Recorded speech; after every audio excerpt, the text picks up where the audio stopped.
Hi YouTubers, welcome to part 3 of the Dunster House log cabin build. So far we've assembled the bearers, walls and roof, and fitted the door frame and windows. This video will show some of the finishing touches, such as fitting the fascia, installing the insulated floor and painting the cabin. The fascia includes a storm strip to prevent the wind from getting under the edges of the shingle tiles and tearing them free. The storm strip is cut to the angle of the roof pitch.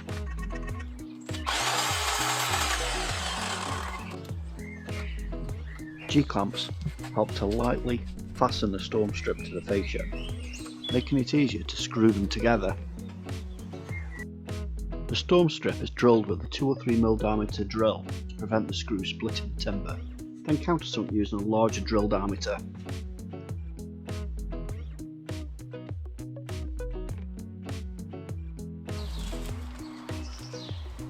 The storm strip and fascia simply hooks over the edges of the roof shingles and helps to hold the fascia in place.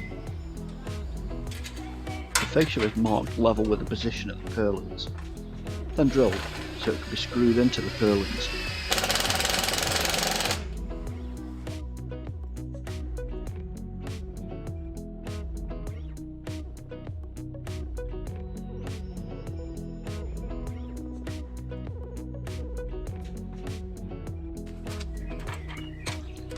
A piece of timber cut into the shape of a trapezoid is used to cover the joins in the fascia board. The trapezoid block is offered up, marked with a pencil, then drilled so it can be screwed to the fascia. Using a spirit level helps to ensure the trapezoid block is fitted level.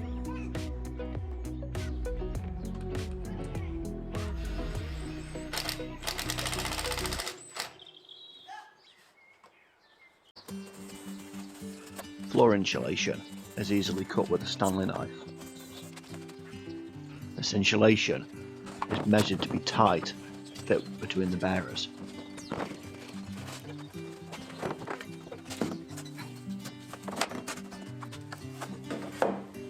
Plastic clips push into the insulation and the ends just rest on the bearers.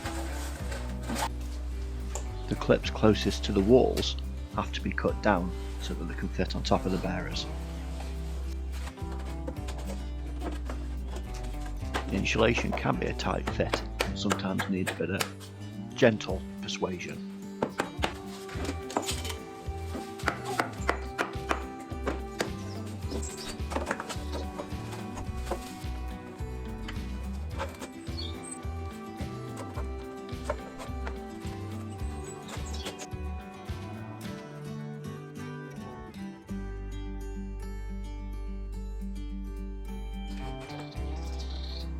Annular ring shank nails are driven through the floorboard and into the bearers below and provide a really strong fixing.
With the last floorboard laid, my worry about the bearers being too small was unwarranted.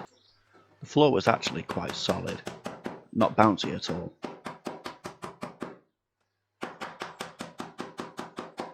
With the floor finished, it's time to protect the log cabin with some wood treatment. We're using a high quality stain from Protec. The colour is called Bendit Mist. and it goes on really well.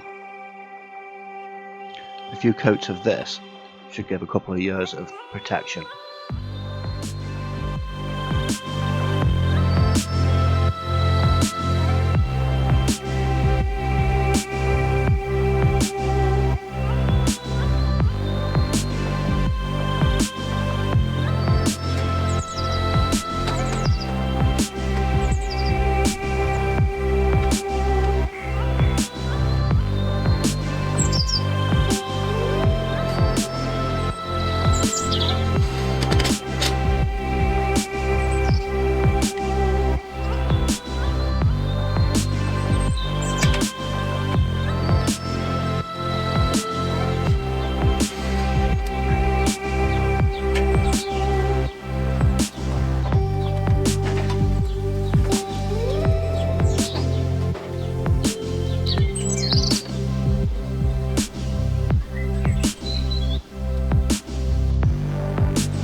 Thank you for watching this episode of the log cabin build.